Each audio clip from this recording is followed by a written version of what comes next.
Have you played Rocket League before? that a committee should do. And this is something that doesn't happen just once in a blue moon. You can conduct an analysis at the start of every employment committee meeting. But you don't have to go Madam, through the entire analysis exercise. have you played Rocket League before? But you can at least And is it fun? do a numerical analysis at the start of every committee meeting and say, this is what our employment picture looks like right now. This is what the percentages stack up to be.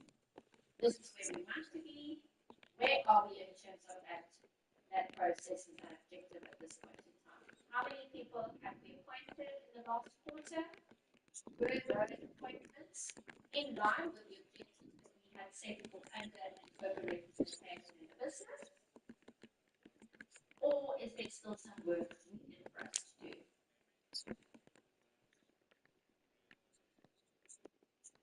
Very importantly, when we look at combining or putting together, compiling our employment equity workforce profile, that we do that through the use of the EEA1 template.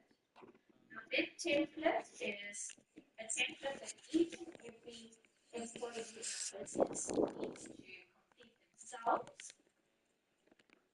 They will indicate there on there what their race profile is, what their gender profile is, what their ability profile is, and whether or not they're a South African citizen. It's not an exercise that should connect to our HR team.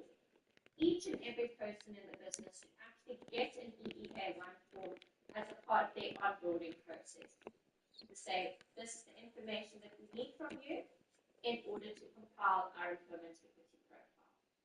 And we can review and revisit those on a regular basis as well. It's important that as a committee, we have an opportunity to also reflect on the content of our policies, procedures, and practices. Again, it comes back to the reason that we do an analysis. We need to know what is available for our business right now. Are the policies that we have non-discriminatory, or are they perhaps unintentionally outright discriminatory? And as the experts in the field of unfair discrimination, we should be looking at those policies and making sure that there's nothing in them that would be a hindrance to any specific group in our business. We spoke about the completion and the submission of those 2 reports then on an annual basis. So you need to check as a business whether or not you've actually completed your submissions this year. Make sure that you get access to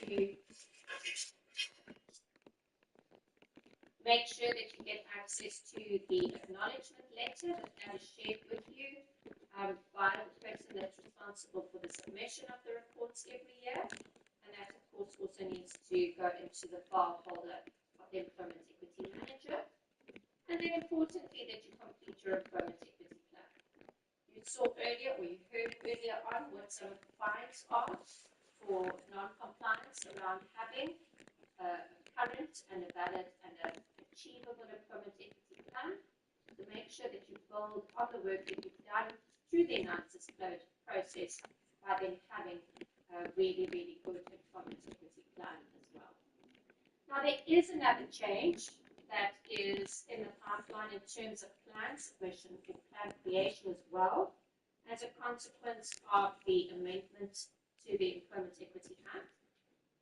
Up to this point,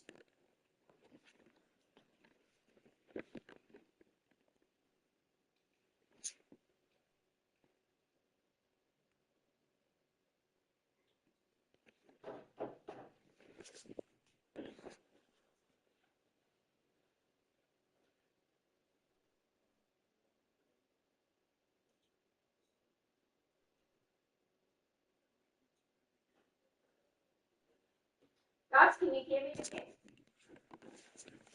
Thank you very much. Right, so up to this point, companies had the option of having either a 1-year up to a 5-year plan.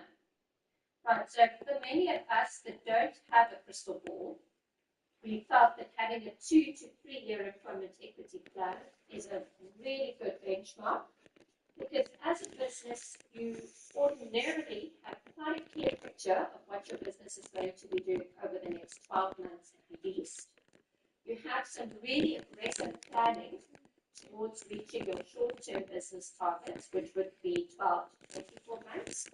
And then a large percentage of companies that are thriving also have really strong mid-growth or mid-term plans, which potentially is then your 36-month plan.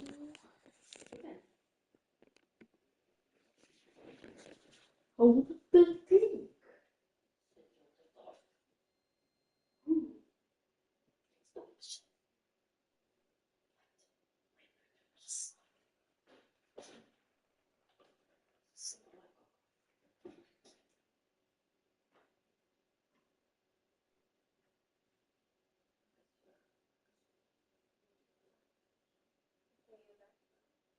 Colleagues, can you hear me?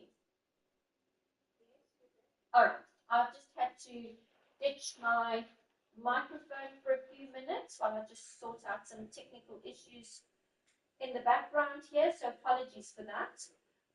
What I was saying is that right now, at this point in time, you had the opportunity to have a plan of between 1 year and 5 years. Right, so that would have been at the discretion of the company.